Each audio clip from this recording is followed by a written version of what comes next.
And welcome on in, everybody, to the Check Your Brain podcast, wherever you are checking this podcast out, whether it's on YouTube, on Rumble, on the major podcast platforms, or maybe you pay me a couple of bucks a month at patreon.com/Tony Mazur. For $3 a month, you get much more content like this, early access to guests such as this, and more podcasts where I'm just ranting on comedy or the state of pop culture, politics, or God only knows what here on this podcast.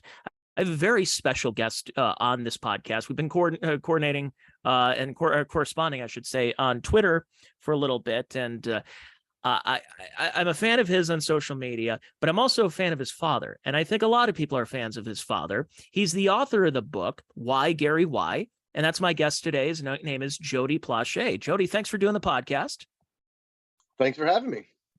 We're doing take two, so I always like to bring up the things like we'd already talked a little bit, and then I had some internet connection problems, but here we are again, and back to doing this. And yes, you are the author of this book that came out about 4 years ago.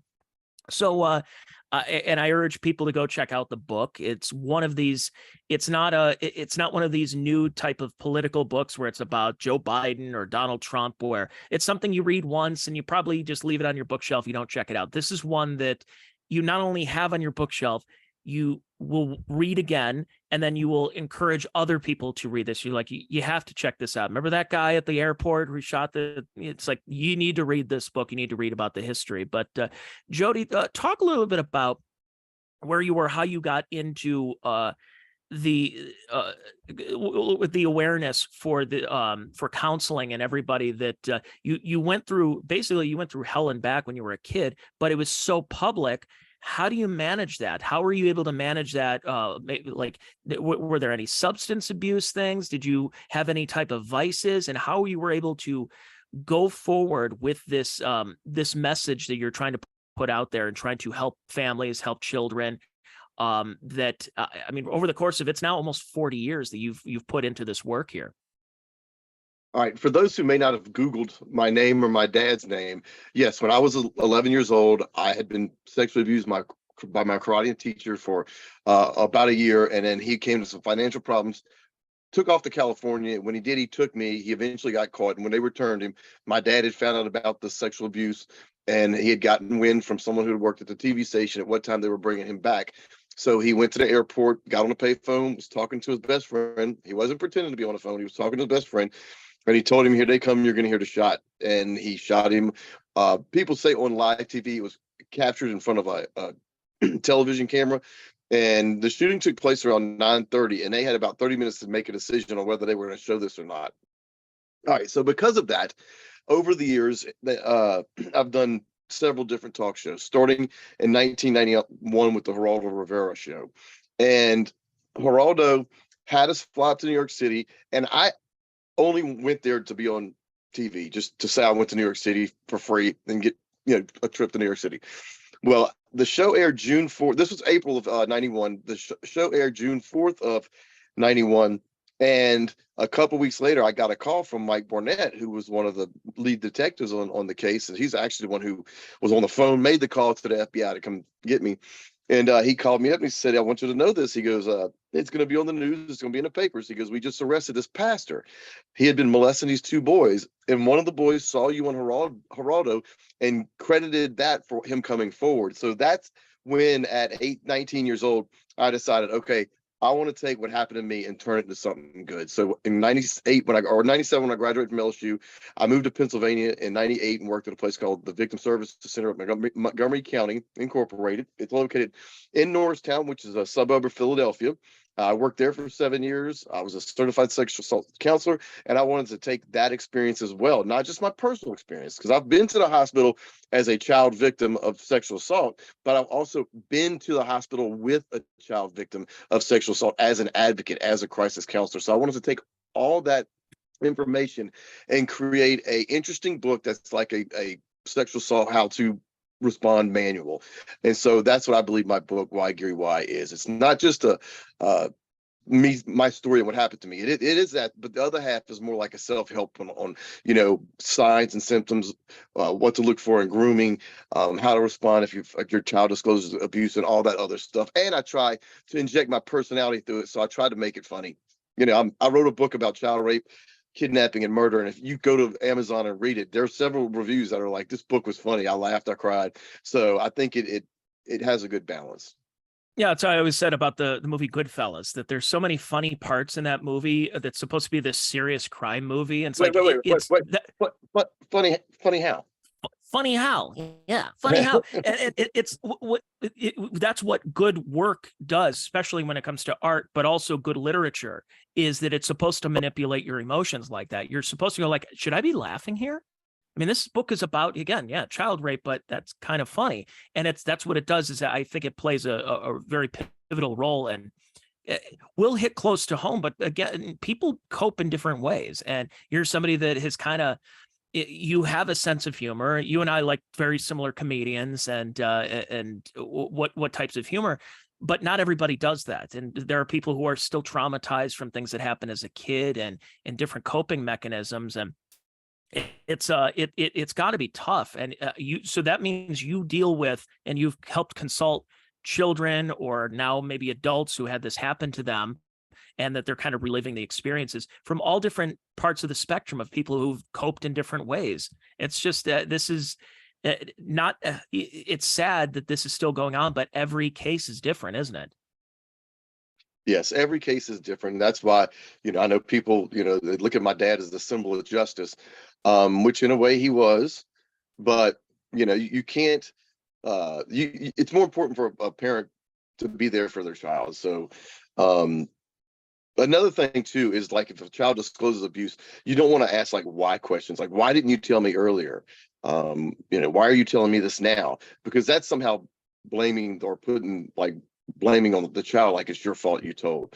So yeah, and when you get into a topic, and I could actually ask you this because I want to talk a little bit about your dad and in the cult-like hero worship, and I think it's justified that has popped up in especially recent years. But you mentioned the term grooming, and I'm being very careful because I know how YouTube, with their censorship and certain words that you want to get out, but it's been a topic of late, the last couple of years. We've heard that term grooming, and I have mentioned, it's like when you hear about it going in schools of certain books that are out there or whatever the case is, we hear grooming, and it could mean a couple of different things. But when you're talking about grooming, you're talking how they're grooming families. You as you mentioned in the book, that Jeff Doucet groomed your family as well as you, and manipulated your family into doing that. So I guess talk about how the term grooming has now become a little bit of an ambiguous definition, but especially on how you define it as well.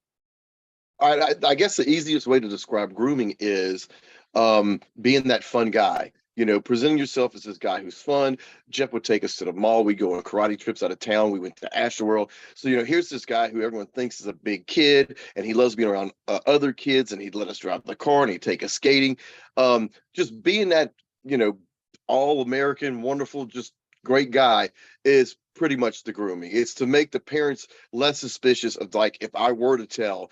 For example, there's an example in my book where we fought in a karate tournament in Fort Worth, and my uncle lived in Dallas. And so we had arranged to stay with him for a couple of days before we headed back home so I could play with my cousins. I mean, that's what we did. We would travel up to Dallas every summer. So we just made this part of our annual trip. And Jeff was mad at me. He didn't want me to stay with my uncle. And he, in front of, when they made the arrangement for me to go to my uncle, as I got out of the car or the van, Jeff gave me a kiss on the lips, just like I don't know whether it was a long, passionate, drawn-out kiss or whether it was just but just the fact that Jeff kissed me on my lips raised a red flag with my uncle, and he told my dad, he's like, "There's something not right with this relationship," and my dad was like, "Oh no." My dad took it for Jeff. "Oh, you got to know Jeff. Jeff's a good guy. No, he's affectionate, and he hugs and kisses all the kids. Blah blah blah blah." And so they had my dad so kind of in the dark, my parents so in the dark, that Jeff literally thought he could take me, and they weren't going to call the police. Hmm. So that's what the grooming is. The grooming is being that all-American, better than a wonderful person to make people feel comfortable giving you access to their children. Well, what I don't like nowadays, I'm going to throw my own opinion here, my own editorial, is that I've been hearing politicians, I've been hearing public figures start to talk about how children don't necessarily belong to parents anymore, that they're the community's parents, that the community should be raising them. It's like, no, they're not your kids. They're all of our kids. I even heard the president of the United States talk about that. And I'm thinking to myself, as a parent, it doesn't matter where you are at on a political spectrum. It's no, you have no authority over my children. You have none of that. But I've just seen this normalized, and it kind of, that's why a lot of people talk about what this new form of grooming is, where you say, are you grooming them through like some kind of, political ideology, or are you grooming them sexually? And I think the answer is some ways yes to both. And I think that's been a really tough situation going on now, is when you say that the community should like take ownership of your children. And when that happens, who knows what monster could be lurking around the corner, because nobody knows their kids better than the parents do. You know what the first step of grooming is sniffing young children's hair. That's the first step of grooming. Exactly. See, I'm trying to be funny, right? But no, I don't have a problem with, like, I don't want to say you have the community raise the children. No, the parents need to be the ones that raise the children. But if I see or notice that, like, for example, we have, family weekends every now and then, and I do know that a lot of times sexual abuse comes from cousin on cousin. And I take notice when I see my 10-year-old nephew playing with the 5-year-old niece. I'm trying to keep an eye on that. So I mean, in a sense, it's none of my business. It is, if something like that's happening, it is my business. But if two kids are playing, having a good time, that ain't none of my business. Yeah. But I do take notice and try to watch. I mean, but then again, I mean, you can't keep your eye on them 24/7. So yeah, well, it's because at one time we used to have families. When I say family, the extended family lived down the street. Like grandma lived upstairs, and then the cousins lived down the street, and everybody. So we weren't spread out. We weren't doing things over Zoom because there were no computers at the time. So we were like a community. But when you say community, it's people who are not related. They're like, no, see the teachers and the TikTok influencer. And I think that's playing a lot of role. And it's starting to become, in my opinion, from my perspective, a wedge issue, is that it seems like a lot of parents are a little bit, I don't want to say absentee, and allowing these other forces like TikTok, like the Jeffrey Marshes and others who are around, saying like, I'll be your mom. If your mom is going to tell you that you can't do such and such, I'll be your mom.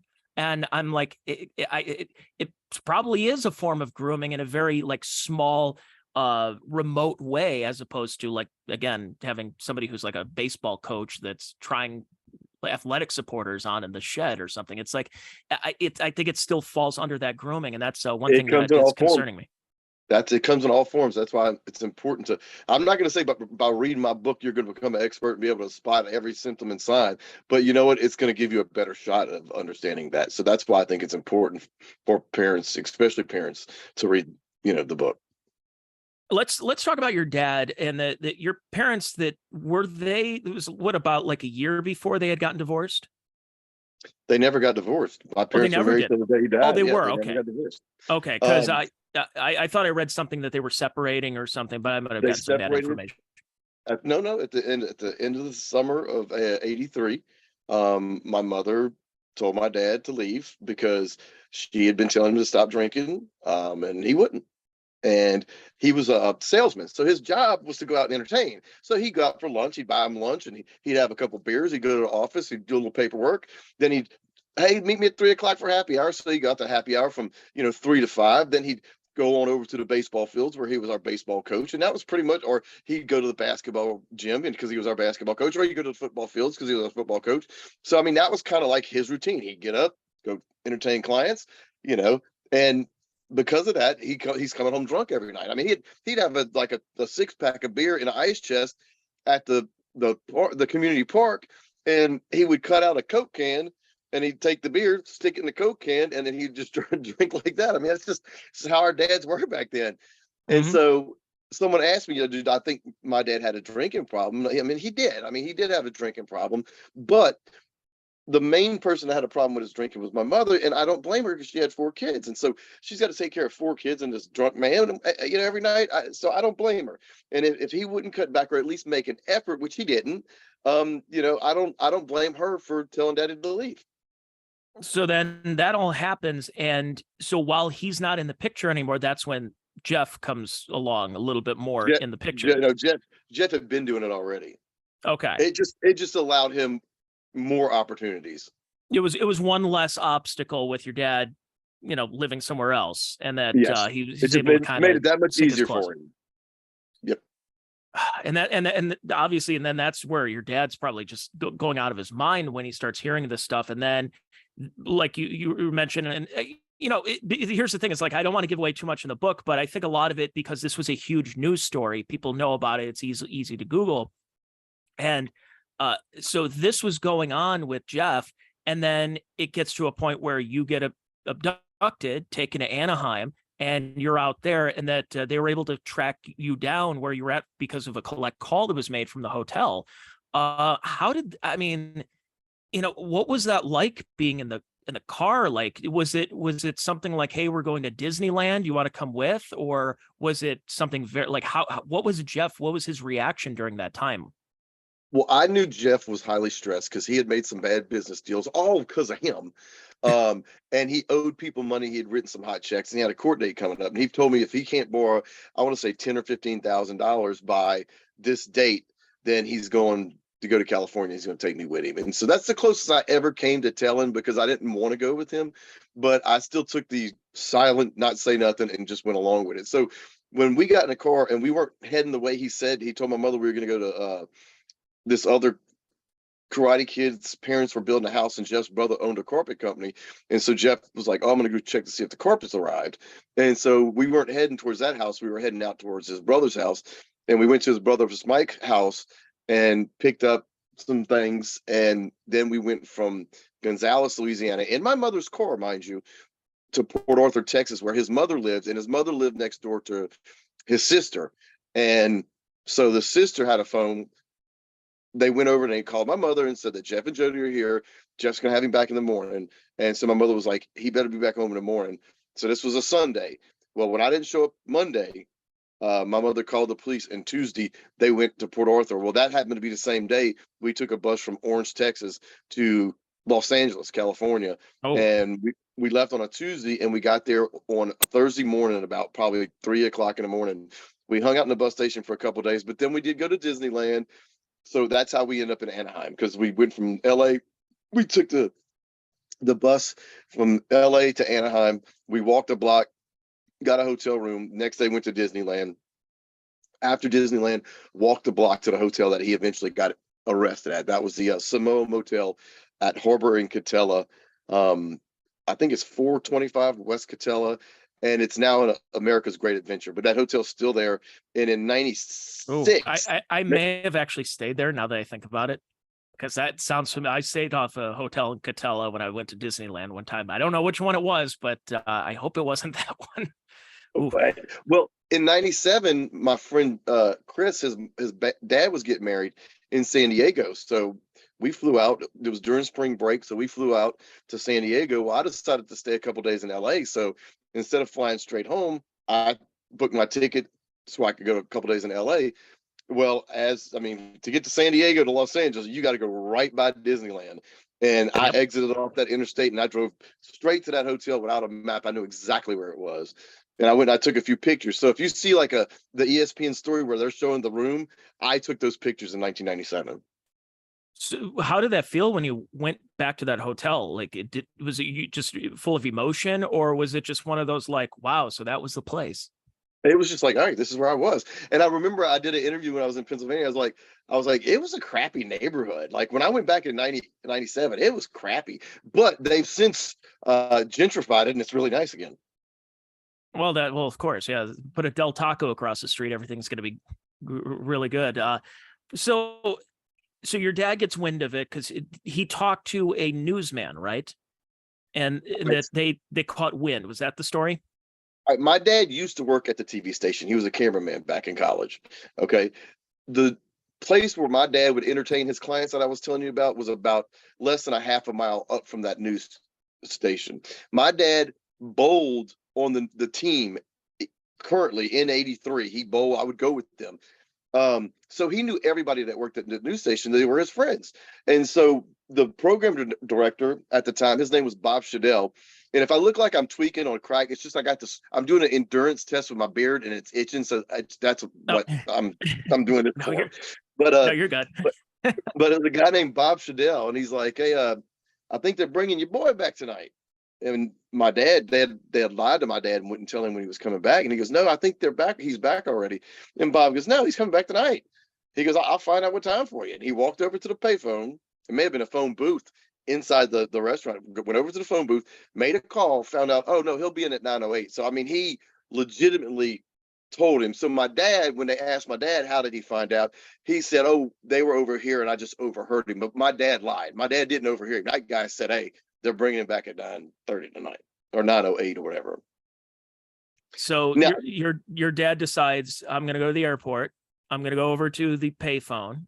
Is that what it was? He was going to be on the payphone pretending, or he was on a phone call, but like he was in disguise. He's got the aviator sunglasses. He has the hat, and he's like, "I'm planning this. This is how it's going down." And there was no plan. He actually had driven out to False River and was still contemplating what he was going to do. But then the closer it got, he left because he had been talking to his friend on the phone. So my dad left, and then he went to the airport. Well, from the time he left False River to the airport, that's probably 30 minutes.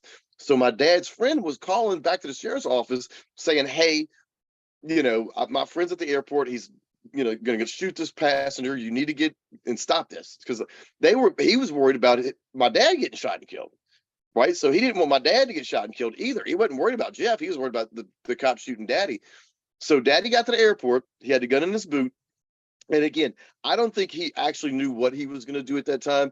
And Mike Burnett came out to look for him. There was about 30 people had gathered behind the camera. So Mike Burnett came out to look for my dad. And he's looking through the terminal and he doesn't see him. So he waves Bud, Connor, and Jeff to come on. And when that's when the film starts. And you can see Mike looking behind that cameraman. But remember when that light came on, he was blinded. So when Jeff and Bud are walking, they're talking. You can see, Bud's looking over at Jeff saying, "If you see anybody hit the ground."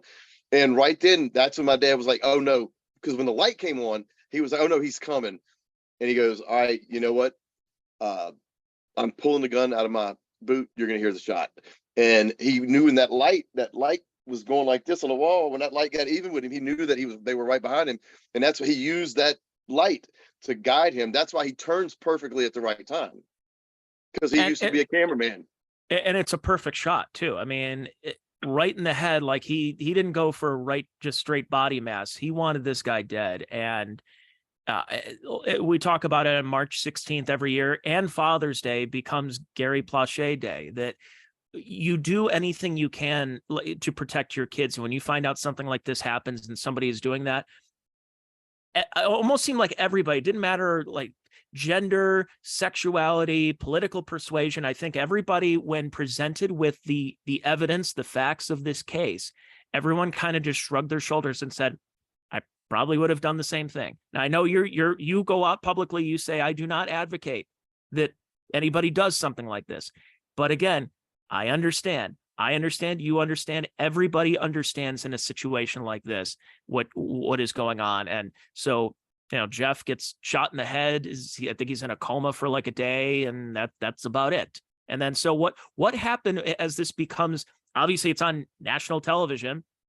It's being shown. It was shown all across the country. Some places would lead up to right before the gun is shot. Others actually show the gunshot. Immediately, this becomes huge news. How does your dad react? How does the family react? And then also, how do you react? I mean, again, you're a 10-year-old kid at this time. I mean, you don't know what it's like that there's going to be cameras all around and everybody's talking about your family. How is the whole family's reaction during this, in the immediate aftermath of this? Well, my first reaction was I was upset with what my father had done and someone was like, "Why would you be upset?" Well, at the time, nobody knew what had happened to me. Nobody knew that a grown man had, forced me to have, you know, oral and other types of violations. I don't think I have to say it. I think but so I was upset because I even though I was a 11-year-old and didn't like what Jeff did to me, that was still my friend. That was still the guy that took me to Disneyland, would take me to movies, that would give me money, that would buy me things. So there was that part of the if you think of the good grooming Jeff, there was still part of that. Okay, even though without the pedophile Jeff, there is no good grooming Jeff. I mean, he was just using that to compensate for his attraction for children. So the 51-year-old Jody's like, you know what? Jeff was the biggest POS ever. And he's worse than I describe him in the book because there's things I left out. Okay. If you can imagine. And I will say this too, the things I left out, if we do a docuseries, I think we'll include that. So, just to tease that if it ever happens. So, but 51-year-old Jody's like, you know what? Jeff was a no good, rotten person, and it couldn't happen to a better person to have like so many people get joy of watching him die. I mean, I know Yeah. that sounds horrible, but you know what? That's what happened. Well, because they were saying that your dad, it was like they used the temporary insanity and everything. But it just seemed like your dad was just, yeah. Did he drink a little bit? Oh, yeah, sure. Did he come to the games, with a couple of drinks in him because he was a sales guy? Sure. But he seems like a regular all-American dad, and how you'd react. And so you take a regular all-American dad, finds out what's happening to his son, and he does this where a lot of people will say, yeah, it's justified. I wouldn't put, I would fine your dad $4.50 and he would spend a total of 32 seconds in jail. And that's about it. And like, that would be the worst of all the punishments, but he had probation, he had community service, and that was about it. And your dad lived another, 30 years after that, right? Yeah, I tell people all the time, I said my dad was sentenced to 300 more hours of community service because he had already done a service to the community. You had mentioned earlier about how on Father's Day, like literally my little brother tweeted out of something that I put about my dad, and he picked up 800 followers. I picked like 1,000 followers just on Father's Day alone. And one of the greatest quotes, and I will say this, and to me, it makes me happy for people to go, Gary Plauche, the father of the century on Father's Day. This should be Gary Plauche's day. Because let me tell you something about my dad. Okay. My dad was a really good guy. He was the kind of guy that would pick up stray animals. He's got, 7 cats that he's feeding outside. And he's also buying critter corn for the squirrels, which is not a good thing because it's almost like he was baiting the squirrels for the cats. But he was a really kind-hearted soul. He literally, one time, he dropped Jeff off at the karate school because he had stayed over that night on a Saturday. He said, Sunday, we're going to eat Sunday dinner. And my dad starts crying. And I'm like, what? And he's like, he's so pitiful because Jeff was living at the karate school. My dad went, turned around, picked him up, brought him home, let him shower, gave him a clean shirt, brought him to his parents' house and gave him Sunday dinner. And that's the man that betrayed my dad. But I think it was, I forget whether it was, TikTok, Facebook, Twitter, or maybe a message board. Someone said something, they said, I don't think Gary Plauche ever commits a crime if Jeff Doucet never does that to his kid.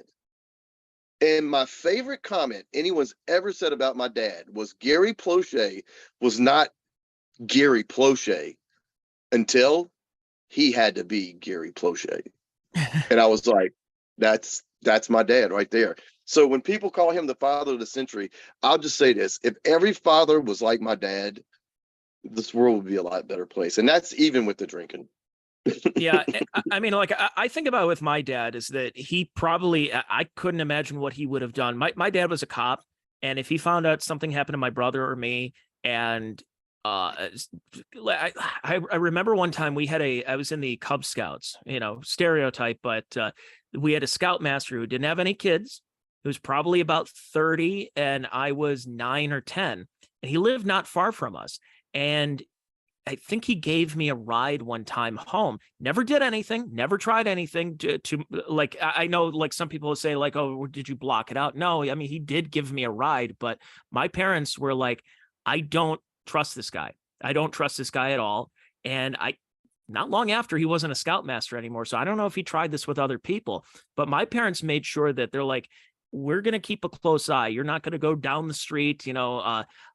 They started looking around, but it's easy for us to say like, oh, well, my parents were good parents. And if something like this happens to your kid, it means you're a bad parent. No, that's not the case. Like you said, that's how successful that grooming was, is that you have somebody that you think you can trust that's a part of the family and that betrays you. That's where your dad, it was the molestation on top of the betrayal. And that's where I think even more people would just go, shrug their shoulders. They're like, yeah, no, I wouldn't. I'd probably do the same thing. Someone commented, they just said, if your dad was such a good father, he'd have never let you get molested in the first place. And I said, I'm pretty sure my father didn't know what was happening to me, because you saw what happened when he found out. I was like, I'd have been more impressed if they'd have complimented me on my ability to keep a secret. Like, hey, you were really good at keeping secrets. I mean, but to sit there and then I was like, you know what?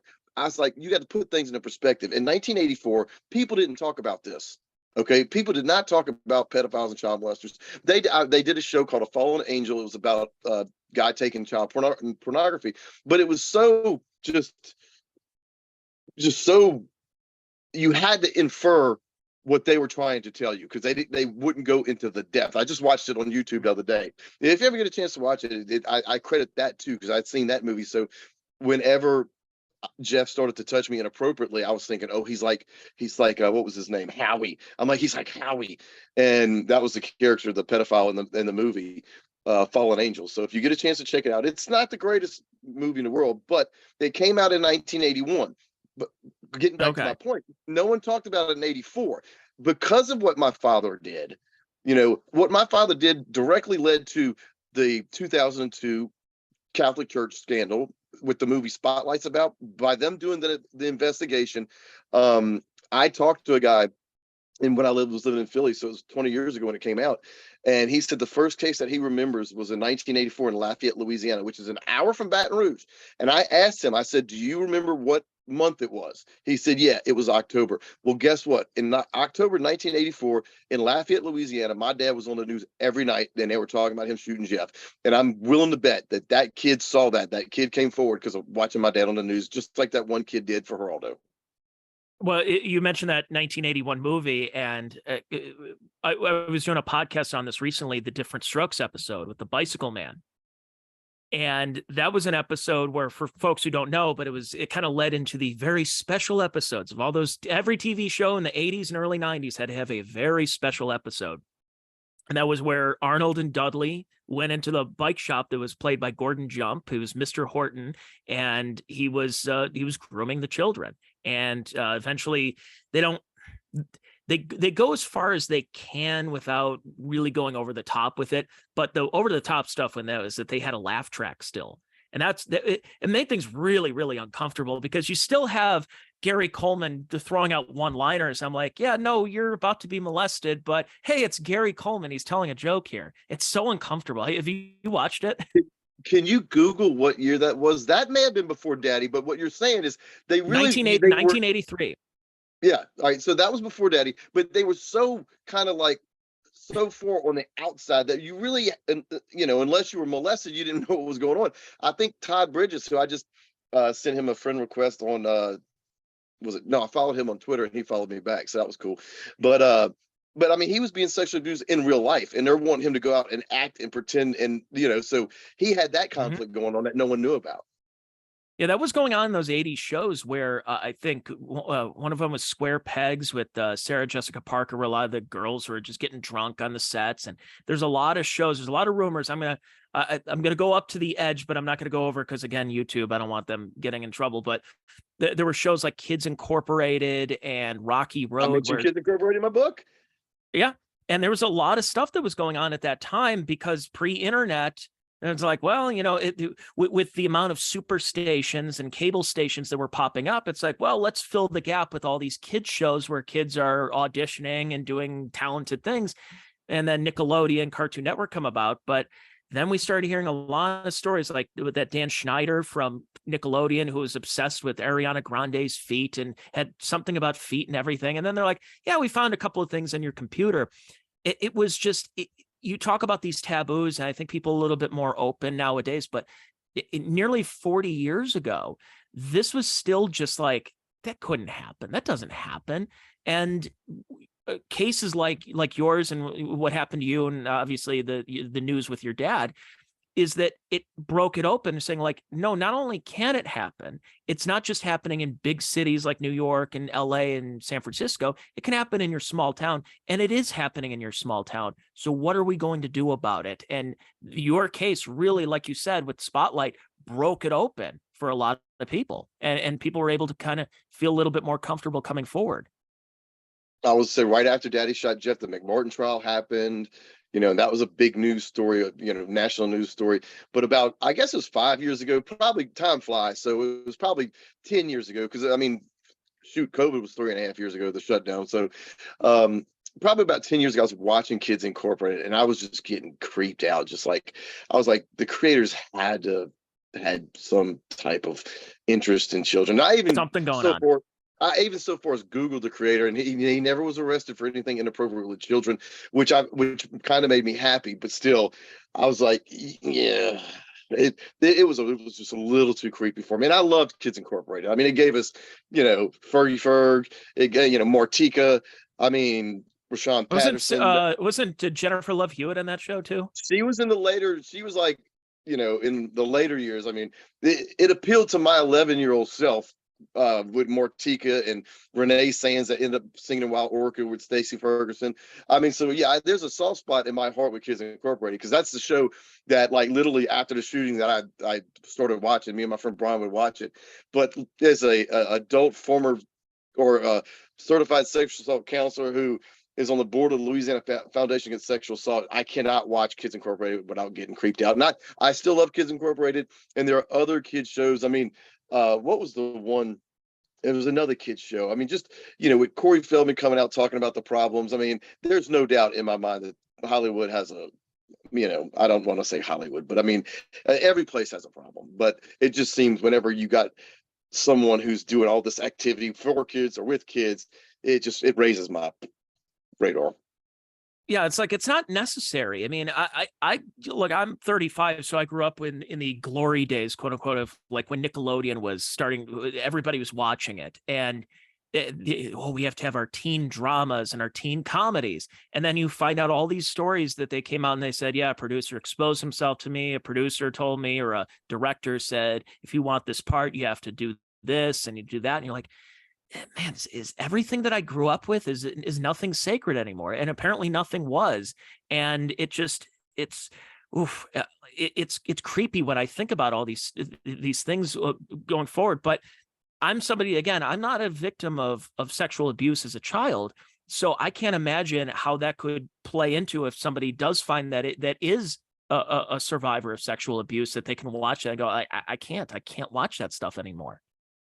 How anyone could watch, and I'm not saying that Britney Spears was fooled with, but how anyone could watch that and not think that this former Mouseketeer on the Mickey Mouse Club had something inappropriate happen to her. Yeah, look at her Instagram right now of Britney dancing around, doing circles. It's like, boy, what happened? And it's so sad, but I don't get it. And I mean, it's just like, I get the need that you needed kid shows for when a kid gets home, the latchkey kids of the Generation X that come home, like, yeah, the key's underneath the lawn gnome right now. Come on in, mom's working right now. And that they had to have some kind of entertainment. They're not going to watch Three's Company reruns all day. So, but then at the same time, like, what was the cost? And the cost that you were hearing, and like in that Different Strokes episode, you were mentioning about Todd Bridges, because I did a comedy show with Todd Bridges a few years ago, and I'm not going to put words in his mouth because I don't know if he wants anything out publicly, but a lot of those kids were getting abused on that show. So an episode where they are talking about child molestation, it's hitting way too close to home for some of those kids that actually were going through that during the filming. It'd be like Jeff holding a seminar on how to protect your children. Meanwhile, he's the one that you got to protect them from. Yep. Wow. But, I have to say, as time has gone on, though, like, with your advocacy and with your consultation, as social media has exploded in the last few years, and with TikTok, with Instagram, with all, like, there's probably way more apps and sites and everything like that. Are we making better inroads, or is this even more complicating because there's so many different options, is trying to, whether it is grooming or what, like what, where are we at with this right now? I'm torn because I think this got cut off, but me and my little brother last week, we went to Austin, Texas to see my favorite comedian, Jim Norton. He was performing at Joe Rogan's Mothership Comedy Club. Okay. And so pull up the shirt if you can, that we had up there earlier, of the vigilante. So I wore a picture of my dad's face on the shirt that said vigilante, because you never know. I mean, if Rogan's there, hey, have me on. And so yeah, that one right there.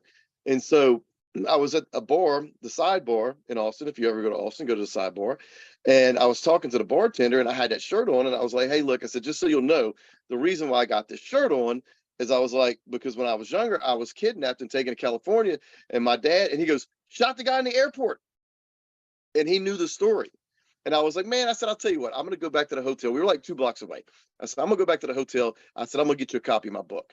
And so I go back to the hotel, and we'd valet park. So I asked the valet, I was like, can I get my keys? I got to get something out of my trunk. He goes, well, I have to come with you. I was like, all right. So we get on an elevator, we go down, we walk down some steps, we go to my trunk, I open it up, and I grab 2 books, and I go, would you like one? And he goes, no, I'm good. I said, okay. So I put the book back in there, and I kept the one for the bartender. Well, when we got back on the elevator, I said, here, check it out. And so he starts reading the back of the book, and he goes, now this kid could have been no more than 20 years old. And he goes, oh, the whole Jeff Doucet situation. Like, so he knew the story too. So I think there's a new generation. Oh, this is even a better one. This is the first time I got to tell this story. So growing up 3 houses down in our little neighborhood, the neighbor adopted a little baby. She was 3 days old. Her name was, let's just call her Stacy.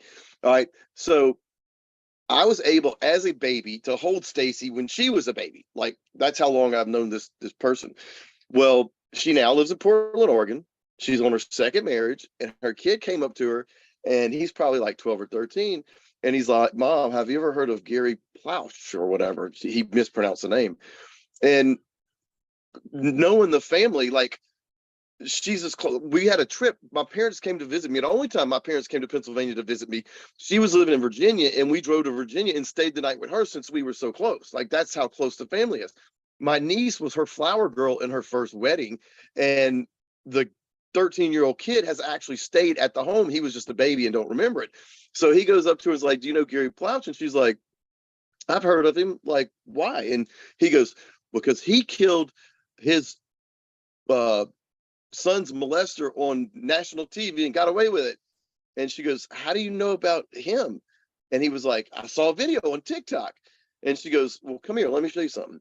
And she still has pictures in her house of her and my mom and dad from our trip. And she's like, I've known this family my whole life. I can, like, and on my Facebook, if you go to my Facebook album and look at the album that says family, it's her picture on the cover.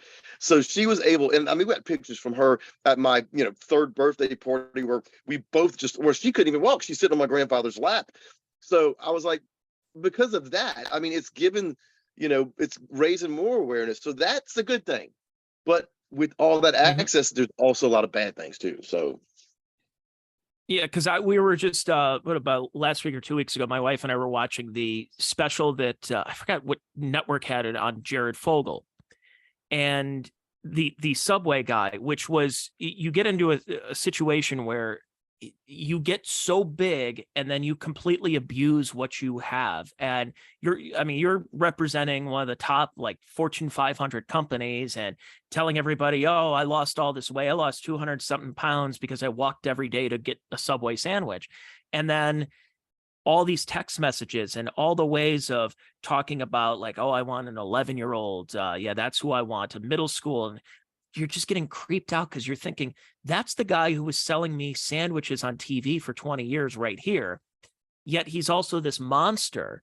And again, it's the people that you wouldn't think about. Or Bill Cosby. I know it's not with children, but we put ourselves in this mindset. I think I say that as the collective of, these are people that we are to trust, that they are in our homes. They are going to tell us what's right and what's wrong. They're our moral arbiters. I mean, Bill Cosby was America's dad. How could he be a rapist? Then when these very, these allegations, these very credible allegations started coming out, you're like, okay, who else is out there? Who else has been lying to me? And that's what's had to have been tough, is having your karate teacher be the one who your father brought into his home, the one that your father broke bread and fed and and that this happens. And it's that betrayal of trust where I think a lot of people do grow up and they're like, I don't trust anybody. I don't know how to form a relationship with anybody. That's got to be so tough too. She's like, I don't know if this person's a rapist or this person's God only knows what. I can't let certain random strangers into my life. So that's all part of that coping mechanism going forward. It's funny that you mentioned Bill Cosby, because Bill Cosby was convicted in Norristown, Pennsylvania, and that's where my office was, in Montgomery County, Pennsylvania. And I was living up there when the first allegation came out in 2005. It was right before I moved back home. And there was an incident where the DA, Bruce Castor, was on TV, and he was because he had decided he wasn't going to prosecute Cosby because the female had waited a year before she came forward, and he didn't think he had enough evidence to get a conviction.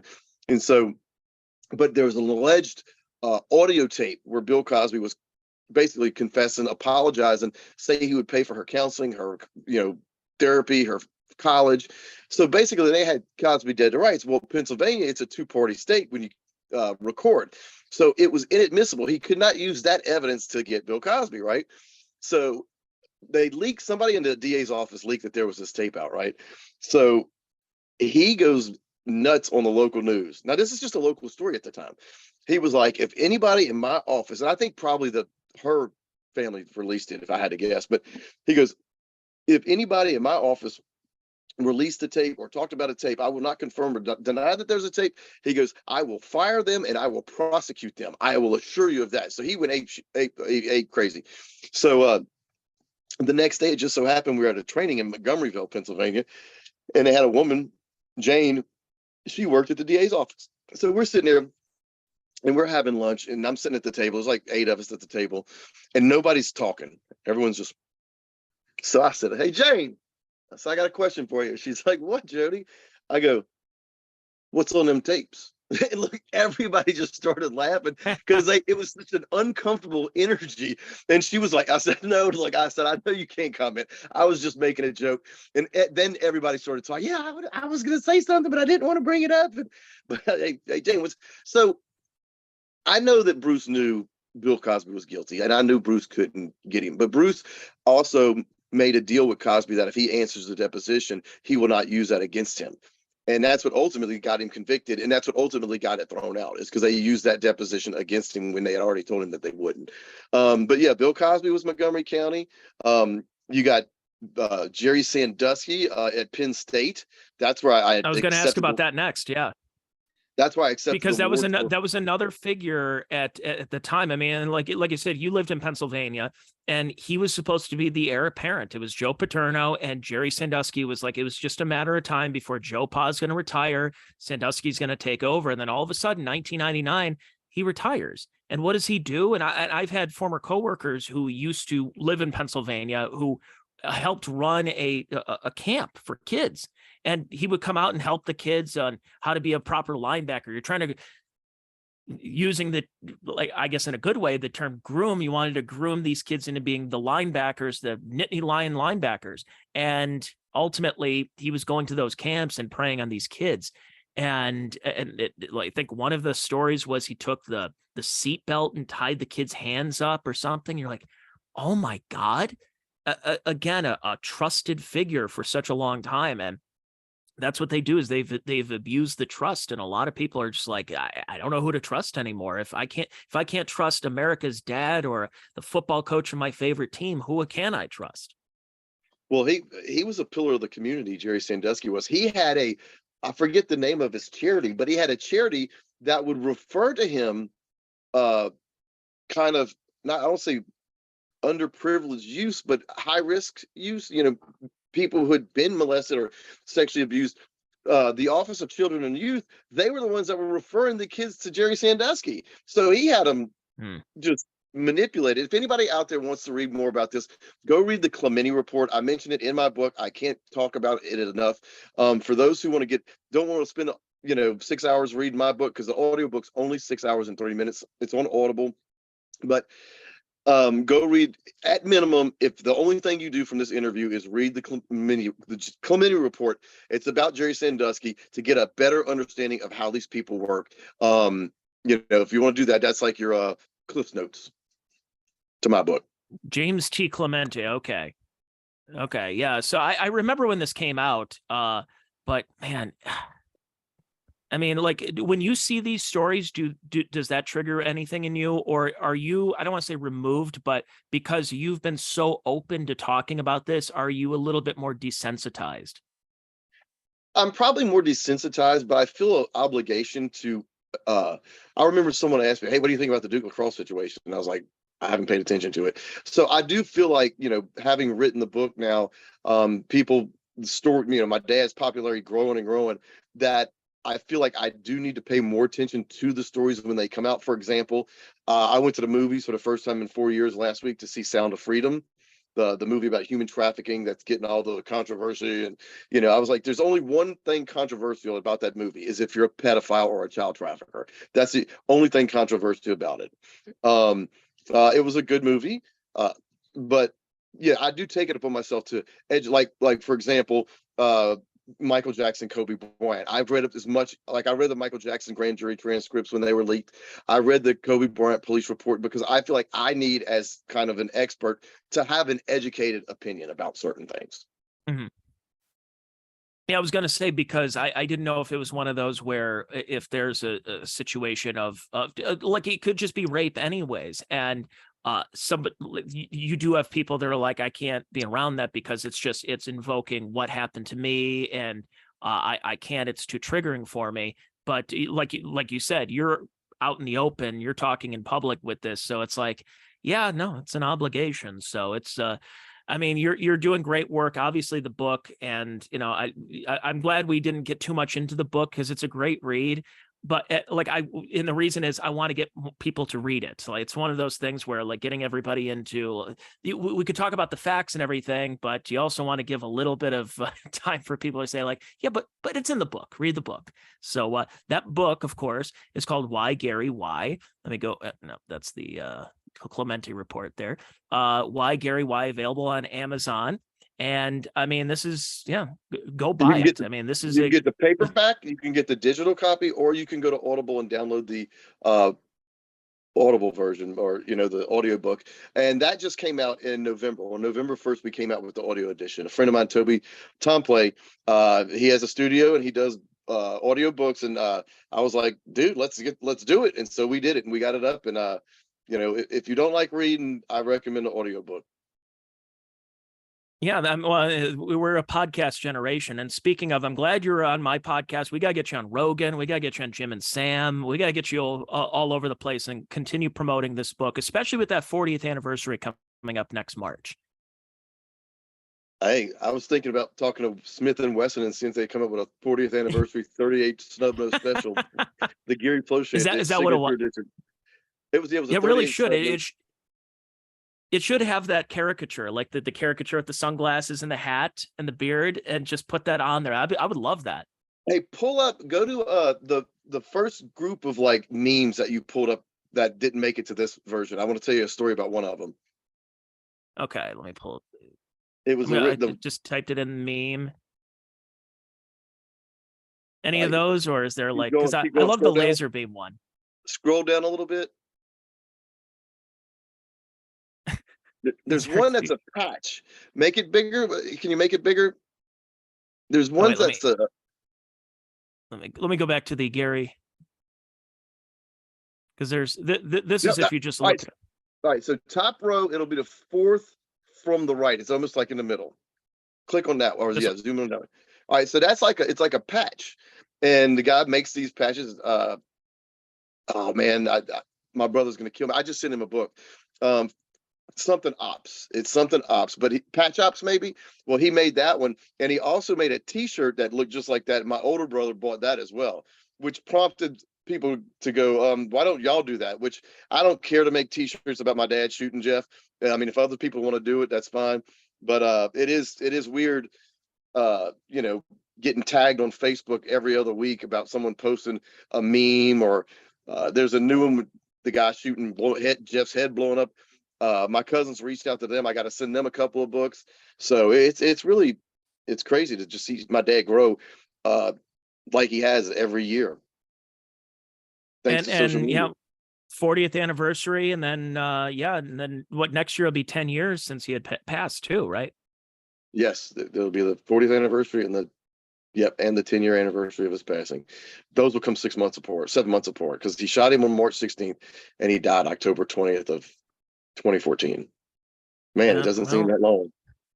No, but just like with everything, his memory will continue living on. What he did for his son, what every father, it's honestly, like we said about Father's Day, every father looks to that and goes, you know what, would have done the exact same thing probably. And it's a great, I mean, it's weird to say it's a great story, because obviously it comes from the worst thing imaginable, but like you said, I mean, Jeff wasn't molesting any more kids after that.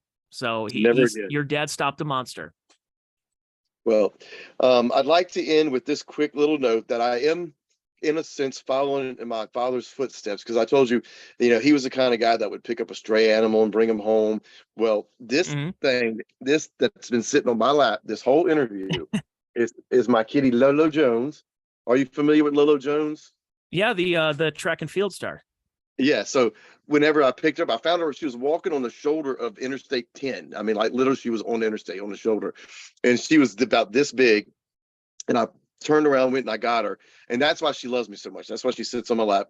But this past Father's Day, everybody was telling me, Happy Father's Day, Happy Father's Day, even though I'm not a father. So my answer to them was, yeah, I'm a cat dad, And so I leave work Sunday on Father's Day, coming home. My kitty, she comes to me like a dog. She'll run to me like a dog when I get home. And I stopped off at the grocery store, before I had to pick up some hot sauce, because I was going to make some hot wings, right? And when I get to Winn-Dixie, who walks in front of my car pushing a buggy? Lolo Jones. Wow. So I'm like, oh no. Look, I've shaken hands with 2 presidents. I've met Muhammad Ali, Joe Frazier, and Larry Holmes, Bernard Hopkins, Sugar Ray Leonard, Smokey Robinson, Little Richard. The most nervous I've ever been asking someone for a picture was Lolo Jones, because I named my cat after her, and it was Father's Day. Really? Did she know who you were? Did you have to tell her? Here's how nervous I was. Like I never do this, but I said, Lolo, I said, my dad's the guy that shot the guy in the airport. Well, she's like from Iowa, and she's like, I'm not from here. I'm not familiar with the story. And look, I had a trunk full of books sitting right behind me. I could have pulled out a book and said, here you go, enjoy it. And I forgot to give her a book. So I guess the next time I see her, I'll give her one. Well, I mean, look, we all meet celebrities. That's a picture of me and Jim Norton back in the day. Isn't that when you say, hey, I like your Twitter, my profile picture on Twitter? Yeah, I did. Yep. Mm-hmm. Yep, me and Jim. I love Jim, man. I drove to Austin just to see him. I drove to Dallas in January to say, hey, to see him, and I stayed for both of his shows. So yeah, Jim Norton, if you're not familiar with his comedy, he's real. He's a real comedian. He's not one of the, if he tells a story about how he was in Brazil and picked up 2 prostitutes, it happened. He's not making that up. Mm-hmm.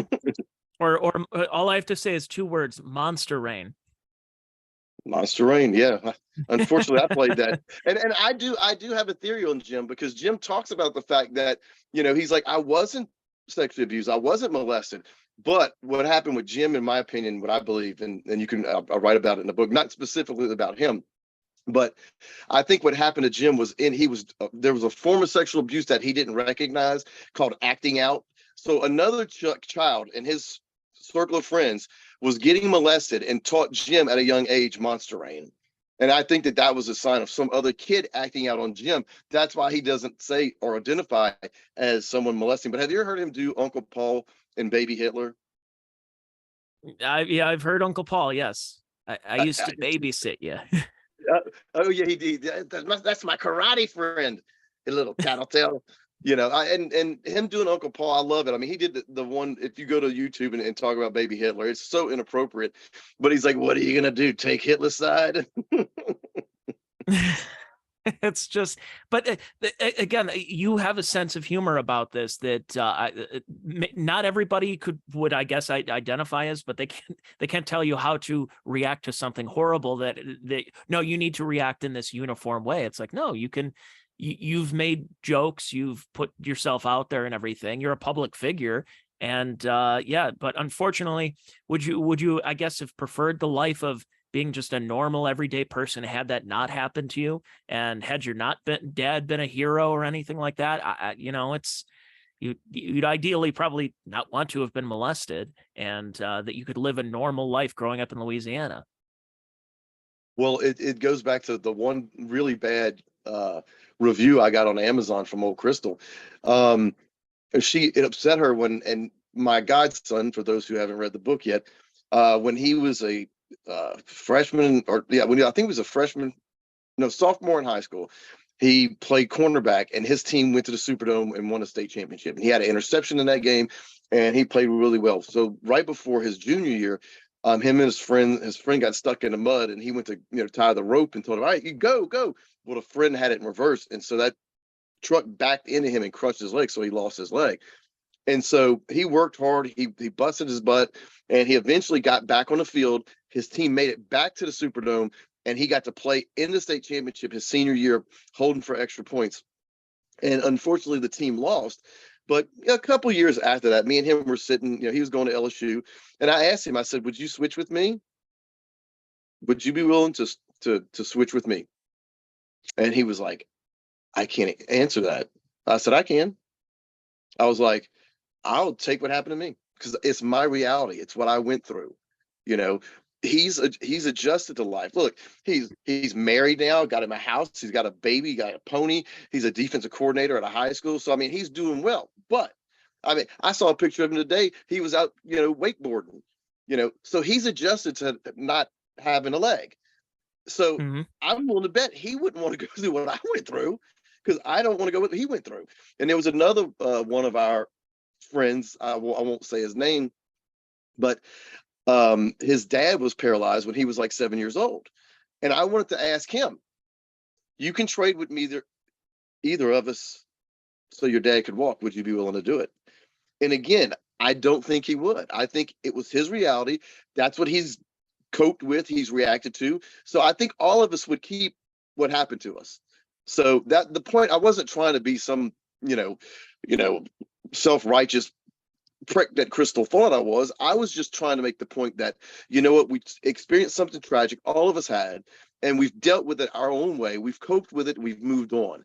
So that's the thing about sexual abuse. You know what? Once you identify it, I mean, it's not something that you're scarred for life or you're damaged goods or you can't get over it. You can't, but it takes work. It's not a magic pill you can take overnight. I mean, I'm sitting here now talking about not reacting whenever I go see a kid in the hospital. But again, could I have done that at 14 years old? I've worked through it. So, I mean, just know it's a process and you can be okay. Well, Jody, this has been fantastic. It's been a pleasure talking to you today. And again, that book, Why Gary Why, available on Amazon. Go, please buy that. And and we're keep continuing with this advocacy and everything. And next year will be 40 years and the memes will continue.